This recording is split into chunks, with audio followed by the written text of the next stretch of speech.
तहरीक इंतशार मखसूस नशिस्तों के केस से भागने लगी। पहले धांधली का रोना, फिर मखसूस नशिस्तों की जिद, और अब उससे भी भाग गई। क्या ये कोई सियासी जमात है, और क्या इसका कोई नजरिया या कोई अखलाकियात बाकी भी हैं या नहीं? नाज़रीन, पाकिस्तान तहरीक इंतशार के रहनुमा अब जानबूझकर इलेक्शन कमीशन और अदालत का वक्त ज़ाया कर रहे हैं और बेला वजह मैं ना मानू की रट लगा रखी है। अरे भाई, आप मखसूस नशिस्तों के अहल हैं या नहीं हैं? और अगर अहल हैं तो कितनी सीटें आपको मिलेंगी?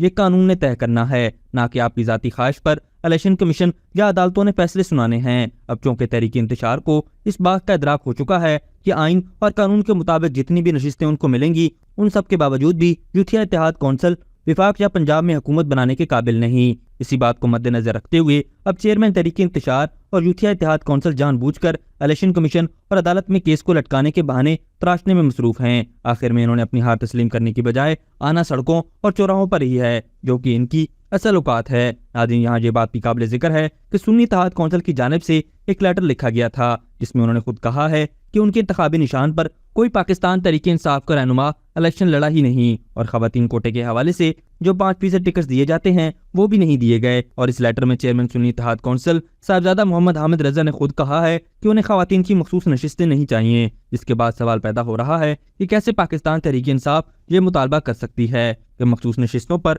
उनका हक है और उन्हें दी जानी चाहिए।